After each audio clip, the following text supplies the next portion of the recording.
कुछ दिनों पहले मैं सोच रहा था कि आखिर एक इंसान जब मरता है तो आखिर उसकी लाइफ में ऐसा क्या सबसे ज़्यादा इम्पोर्टेंट होता है कि वो मरते समय खुश रहे। कई लोग जवाब देंगे शायद सक्सेसफुल और पैसा काफ़ी कमाना होगा उसका, है ना।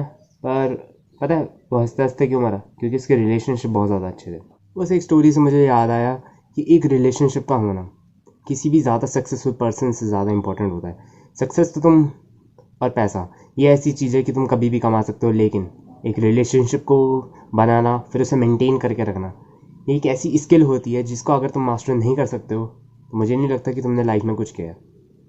तो उसी पे ये बेस्ड वीडियो है और उम्मीद करता हूँ आज मैं आपको ऐसे 4 टिप्स देने वाला हूँ रिलेशनशिप के ऊपर, मेरे अपने लाइफ के एक्सपीरियंसेस और कुछ बुक्स की नॉलेज से। तो उम्मीद करता हूँ ये जो नॉलेज है वो आपकी लाइफ में इम्प्लीमेंट करे। और इन 4 जो चीज़ें मैं आपको बताऊंगा वो मैंने अपने पर्सनल लाइफ में काफ़ी ज़्यादा अप्लाई किया और इसके रिज़ल्ट्स मैं आज देख पा रहा हूँ कि मैं इतने सारे अच्छे मेरे दोस्त हैं, मेरी मम्मी और मेरे भाई से बहुत ज़्यादा बनती है। यहाँ तक कि मेरी रिलेशनशिप कई सारे मेरे भाई बहन हैं। यहाँ तक कि अगर मैं अपनी पर्सनल लाइफ की भी बात करूँ काफ़ी ज़्यादा मेरी अच्छी है। आज मैं मान के चलता हूँ अगर मेरे पास पैसे भी ना हों तो कम से कम मेरे बैक एंड में मेरे रिलेशनशिप मेरे को संभाल सकते हैं। तो इस तरह के स्ट्रॉन्ग रिलेशनशिप्स के लिए बहुत ज़्यादा बेसिक इन्फॉर्मेशन है वो मैं आप लोगों के साथ शेयर करने वाला हूँ। तो इस वीडियो को शुरू से लास्ट तक देखना मत भूलिएगा और अगर आपको ये वीडियो पसंद आता है तो लाइक कर दीजिएगा, नीचे सब्सक्राइब कर दीजिएगा ताकि आपको इस तरह की नोटिफिकेशन वाली वीडियोस आपको रेगुलर मिलती रहे। तो बिना समय गवाए चलिए शुरू करते हैं ये आज की वीडियो। नंबर 1 टिप्स जो मैं सबसे पहले दूंगा आप लोगों को कि अवॉइड आर्ग्यूमेंट।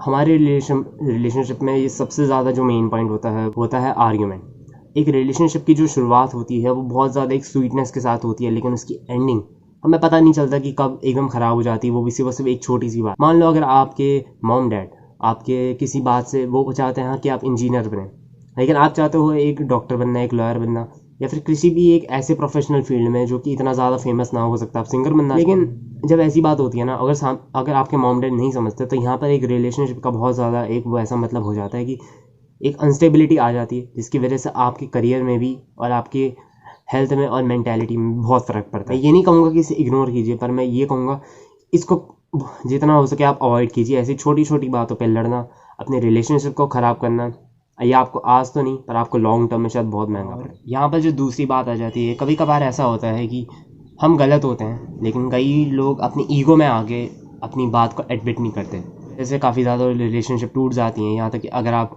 कई रिलेशनशिप की बात करें, यहाँ तक कि जैसे कि गर्लफ्रेंड बॉयफ्रेंड्स की, तो इसमें ये बहुत ज़्यादा कॉमन देखा जाता है। लड़का अपनी ईगो की वजह से या फिर लड़की अपनी प्राइड की वजह से कि मैं सही हूँ तो आप गलत हो, तो ये कभी नहीं करना। इसी बात पे मैं दूसरी टिप देना चाहूँ, if you are wrong then admit it. इसमें कोई बुरा नहीं है अगर आप एक पल के लिए सॉरी भी बोल देंगे या फिर आप गलत हो और अगर आप तुरंत अपनी गलती को मान लेंगे तो इससे आप कोई छोटे बड़े नहीं हो जाएंगे। सामने वाला बड़ा है, अगर आपकी गलती है तो एकदम से एडमिट कीजिए और उस बारे में आपको सॉरी बोलिए, क्योंकि इससे आपकी रिलेशनशिप स्ट्रांग बनेगी। यहाँ तक कि सामने वाले को ये भी लगेगा कि आप ईगोइस्टिक नहीं हो और कोई भी हो, यहाँ तक कि मैं भी अपनी बात करूँ, मुझे भी कोई ये पसंद नहीं होगा कि वो सही है और मैं गलत हूँ। सामने वाला यही मानता है कि वो गलत है, उसे पता है वो गलत है, लेकिन वो एक तरह से ईगोइस्टिक होगा तो वो नहीं मानना चाहेगा, क्योंकि इसमें कुछ लॉजिकल नहीं आता, ये उसका इमोशन है। और अगर आप गलत साबित हो जाते इससे आप छोटे नहीं होंगे।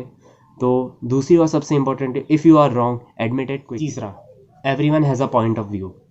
इस वाले पॉइंट को मैं थोड़ा सा एक्सप्लेन करता हूँ। हम सभी को पता है कि हर एक का अपना एक नज़रिया होता है देखने का दुनिया का।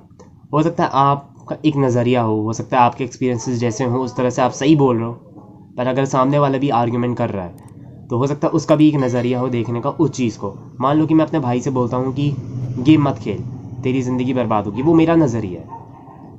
वहीं पर ही मेरा दोस्त जो पबजी इतने महीनों से खेल रहा है उसके लिए टाइम पास है, उसके लिए तो उसकी नज़रें मेरी नज़रों में अंतर है।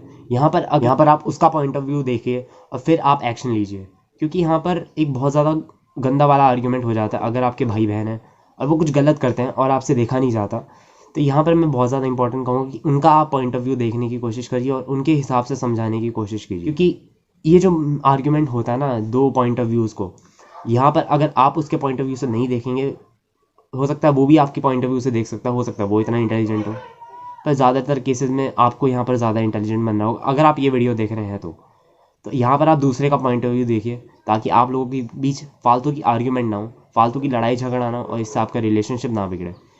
और ये वाली जो पॉइंट्स हैं, वो शुरुआत के जो 3 पॉइंट्स हैं वो काफ़ी ज़्यादा बेसिक थे और काफ़ी ज़्यादा इंपॉर्टेंट होते हैं कि आप बाकी लोगों के साथ भी ऐसी बात ना करें। और जो चौथा है वो आई थिंक इन सब का जड़ है। शायद इन्हीं सब के कारण की वजह से ही हम लोग शायद रिलेशनशिप्स के बहुत ज़्यादा अनबैलेंस हो जाती है, बहुत ज़्यादा हमारी लड़ाई हो जाती है। बट ये जो चौथा पॉइंट है, अगर आपने इसे फॉलो किया तो 80% चांसेस है कि आप लोगों की रिलेशनशिप नहीं। चौथा जो सबसे इंपॉर्टेंट पॉइंट मैं मानता हूँ वो है don't talk negative behind the people's back. इसका सीधा सीधा मतलब है कि लोगों के पीछे उनके बारे में बुरा नहीं बोलना। हमारा मेन मतलब ये नहीं है यार, आखिर में लोगों को ना कहीं से पता ही चल जाता है अगर कोई हमारी बुराई करता है या फिर हमारी कोई अच्छाई करता है। तो अगर मान लो कि मेरी किसी ने बुराई करी तो मुझे कहीं ना कहीं से मुझे पता चल ही जाएगा, और अगर मेरी अच्छाई किसी ने करी तो ऑब्वियसली मुझे कहीं ना कहीं से पता चल जाएगा कि उसने मेरी अच्छाई करी। तो यहाँ पर हमें लोगों को ये नहीं दिखाना कि हम उनके बारे में बुरा सोचते हैं, ये जो भी रीज़न हो, ये दूसरों को दिखाना है कि हम उनके बारे में अच्छा सोचते हैं और हम उनकी केयर करते हैं। यही रिलेशनशिप को सबसे ज़्यादा स्ट्रॉन्ग बनाता है एक लॉन्ग टर्म में।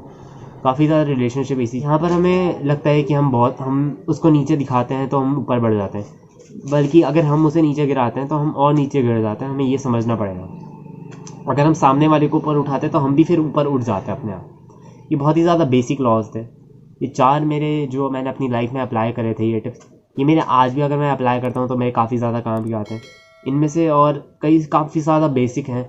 ये हमें शायद एक आम आदमी में अगर होगा ना, तो इन सभी को मैं ये कहना चाहूँगा कि ये जो 4 टिप्स मैंने दिए हैं सब के सब अपनी लाइफ में अप्लाई कीजिए। अगर आप इस वीडियो को यहाँ तक लास्ट तक देख रहे हैं तो मैं मान के चल रहा हूँ कि आपके लिए रिलेशनशिप बहुत ज़्यादा इंपॉर्टेंट है, और उम्मीद करता हूँ ये 4 टिप्स आप फॉलो करेंगे। ऐसी ही मैं कई सारी वीडियोस इन फ्यूचर में लाने वाला हूँ, ऐसी ही नॉलेजेबल और इससे काफ़ी ज़्यादा हद पावरफुल वीडियोस आगे आने वाली हैं। तो ये चैनल को सब्सक्राइब कर दीजिए और बगल में रखा नोटिफिकेशन बेल आइकन भी दबा दीजिएगा ताकि आपको मेरी वीडियोस की नोटिफिकेशन मिलती रहे। और इस वीडियो को लाइक कर दीजिएगा और शेयर कर दीजिएगा उन लोगों के जिनको लगता है कि रिलेशनशिप बहुत ज़्यादा इंपॉर्टेंट है उनकी लाइफ में। और अगर आप चाहते हैं कि मैं इसी तरह की वीडियोज़ हर हफ्ते लाऊँ तो नीचे कमेंट कर देना। और तब तक के लिए मैं चलता हूँ। See have a nice day and good bye.